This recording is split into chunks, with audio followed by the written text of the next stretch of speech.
What's going on? Jake here with Uncommon EDC. Today we're taking a look at the Rosecraft Blades Riverbend Skinner.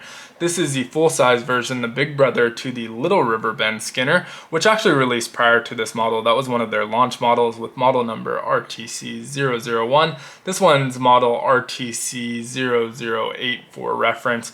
Now I did want to start this video out by pointing out that I purchased this directly from Rosecraft Blades as a factory second. And so if you're not familiar with factory seconds, that means it didn't pass quality control for one reason or another. Typically going to be some sort of cosmetic blemish. A lot of times you'll get like a crack next to the pin or scratches in the covers or bolsters or even on the blade itself, the springs. Occasionally that'll be things like minor gapping and that sort of thing, but nothing that's going to affect the function of the knife. And so you're taking a bit of a gamble because you don't know what that imperfection is, but in exchange they're offering a steep discount. This model is normally $49.99. However, I paid $25.99 for it as a second, so nearly 50% off, and really impressive at that price point. The reason I wanted to make sure to point that out is fit and finish wise, quality wise on this one, it's nearly flawless, and the one imperfection is something that you really have to expect with a second. There's always going to be an imperfection. And so also wanted to mention how they do their secondaries. I really like that they actually tell you why it's a second. So on the box that it comes in, they put a sleeve around it with a handwritten note of why it ended up in that seconds pile, which I really like because I'm used to the Spyderco seconds, which a lot of times you're kind of left guessing why it's a second. Sometimes it's pretty obvious, like there's some damage in the handles or anywhere and it's pretty obvious. Other times you don't really know, and that's obviously the best case scenario because that means you got a good quality knife at a discounted price, but you're always curious why it ended up there. So I like that about it. One thing that maybe they could change in the future is that they don't indicate anywhere on the knife that this is a second. From an ownership perspective, that's amazing because you can't really tell that it's a second, and so obviously great. On the secondary market perspective, I like that Spyderco puts that notch in the blade. It's pretty unobtrusive and small, but it's very obvious that it's a second, and so that means that people can't buy the seconds and try and hide the imperfection in the pictures and sell it as a first quality knife. It leaves just kind of room for those nefarious sellers to take advantage of the fact that they got it at that steep discount and sell it at full price. Now, there's not a huge secondary market for Rosecraft Blades like there is for Spyderco, so probably not an issue, but it is one thing that I like, even though I don't sell knives really, and I almost never buy knives on the secondary. I occasionally do, but for the most part I'm usually buying retail anyway. I do think it helps that secondary market to just keep people honest. Now, that being said, the rest of this video I'm going to be talking about it as a first quality knife because in 99% of the way this knife is built, it is a first quality knife. There's one imperfection, which I'll point out when I get there. I'll also show that note that points out that imperfection. So in this closed position, we have a pretty large knife, 4.5 inches, which is large by slip joint standards for sure. It's about 0.6 inches larger than the Little Riverbend Skinner in this position and 1.1 inches larger in the fully open position. So not a huge difference, but just over an inch overall. The covers on here are a black micarta. There are no other cover choices that I'm aware of, and that's pretty typical with Rosecraft Blades. I think only one of their slip joint models has multiple cover options, and those did not launch at the same time.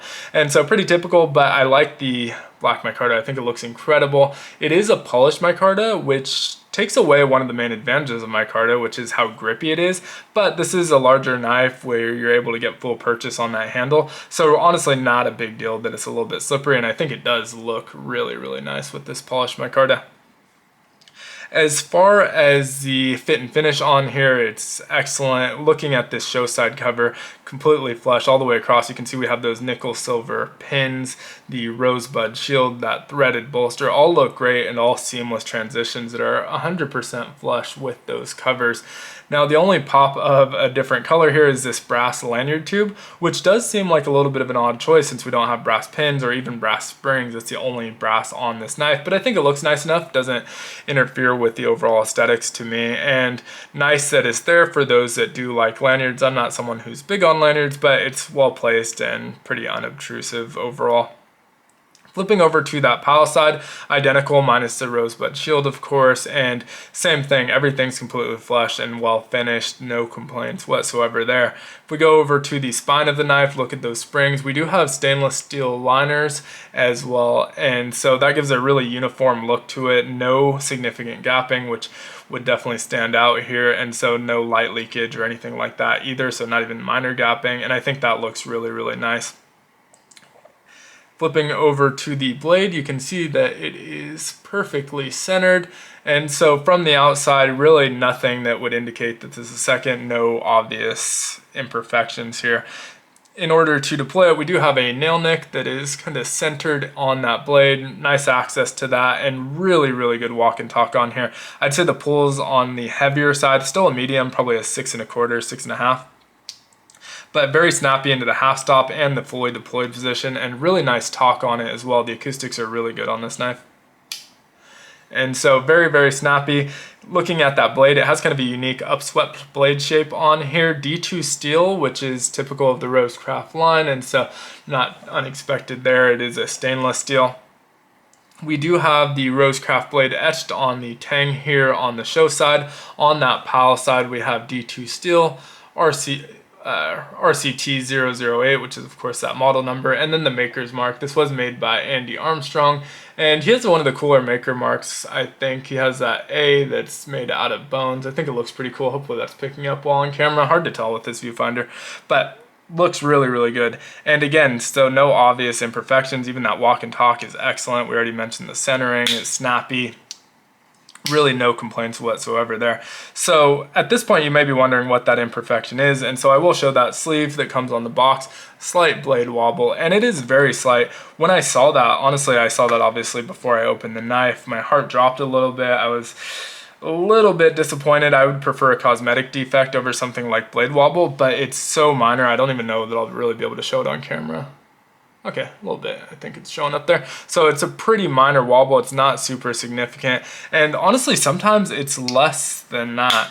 It really feels like it depends on how I snap it into that open position. When it really locks in there, you get a little bit less wobble, but it is still present, it's still noticeable if you're trying to do it. I don't notice it when I'm using the knife, and so no real issue with that. So I was pretty worried about it before I opened it, but it turned out to be a non-issue, and if that's the worst thing about it, I'd say at $26, the fit and finish on this is as good or better than most of the $30 and under slip joints in my collection, and so can't really complain at that. Now in this open position, we're at 7.9 inches overall, meaning that we have about 3.4 inches on the blade. It is on the heavier side at 4.1 ounces, and it feels a little bit off center, where the center of gravity is kind of right here with the shield, more so than up by the bolster, so it is a little bit back heavy, but it feels good in hand. It's very, very comfortable, especially if you choke up. A generous handle, so I'm able to get all 5 fingers on there, no problem whatsoever.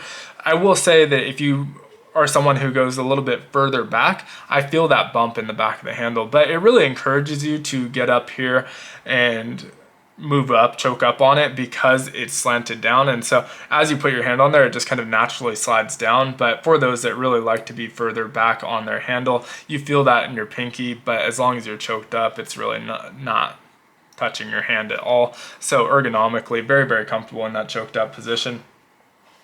Overall, at $26, I really have no complaints. I purposely chose this one as a secondary because I wasn't sure how much I'd like this model. I'm pretty impressed with it overall. I still don't think it's really in my top 3 or 4 Rosecraft blade traditional slip joint knives. I think I have 6 of them now. This was the most recent purchase. I'm not sure why I chose to do this video first. I just kind of go with what I'm feeling like at the time, and I felt like this one, but I will get to those other ones in the future. But I do prefer a lot of their smaller ones, which is just a kind of a preference thing. This one's pretty large for a slip joint. And also their bone covers are so good that it makes their other covers a little bit underwhelming. Even though I think this is a really nice cover, it just can't compete with those red and oranges, and the dye jobs they do on their bone is so saturated and vibrant that I love the way those ones look, and then also prefer the size. But I think this is still a really solid knife. I may prefer the Little Riverbend Skinner, although I haven't checked that one out yet. I got this one because it was a second sale. I didn't really want to pay full price for it, but I probably would pay full price for this, but really happy at that $26 price point for sure. Would love to hear your thoughts on this one in the comments below. If you have it, what your experience with it has been. If you could recommend a nice slip for it. Like I said, this one's pretty large, and that curve in the handle makes it difficult to find a nice slip for it. A lot of my slips are just a little bit short for this knife. So if you have recommendations, definitely open to that as well. But thanks so much for watching. If you did enjoy the video, consider liking, commenting, subscribing, and hitting that notification button. And as always, hope you have a great one. Take care.